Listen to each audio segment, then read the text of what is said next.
আপনারা সবাই কেমন আছেন? আশা করি আল্লাহর রহমতে ভালো আছেন। আমিও অনেক ভালো আছি। এখন আমি আপনাদেরকে ইসলামিক ছোট প্রশ্নের উত্তর বলবো। আশা করি আপনাদের ভালো লাগবে। বলো দেখি, তোমার জন্য প্রথম প্রশ্ন। কাবা ঘরের প্রথম ভিত্তি স্থাপন করেন কে? হযরত আদম আলাইহিস সালাম। আল্লাহর কালেমা কোন নবীকে বলা হয়? আল্লাহর কালেমা কোন নবীকে বলা হয়? হযরত ঈসা আলাইহিস সালাম। কোন সূরার আগে বিসমিল্লাহির রহমানির রহিম নেই?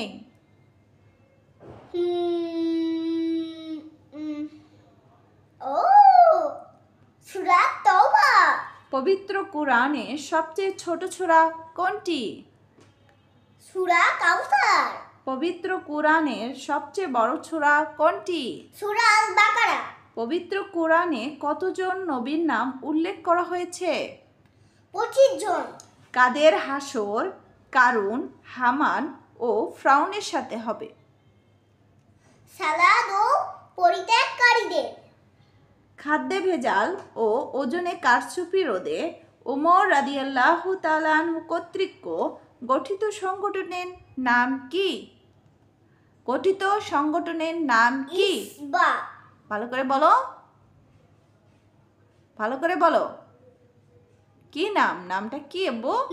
সংগঠন যে উনি খুলেছিল, যে ওজনে বা খাদ্যে বা ভেজাল যে দিবে তার জন্য একটা সংগঠন তৈরি করেছিল, ওমর রাদিয়াল্লাহু তাআলা আনহু।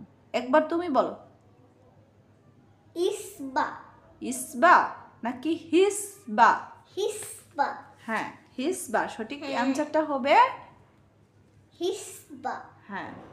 আহারের সময় হেসকি আসলে কোনো কথা বলা বা বিশ্বাস করা কি? কুসংস্কার। আমরা বলি না যে হচ্ছে খাবারের সময় বিশেষ করে আমরা বলি কেউ আমার নাম করলো, হ্যাঁ, এই কথাটা বলা কুসংস্কার, এটা বলা যাবে না। কোন সূরায় দুআকে ইবাদত হিসাবে উল্লেখ করা হয়েছে? ইবাদত হিসাবে উল্লেখ করা হয়েছে। হ্যাঁ, ইবাদত হিসাবে উল্লেখ করা হয়েছে সূরা মুমিন। সূরা মুমিন। মাশাআল্লাহ। আল্লাহ হাফেজ।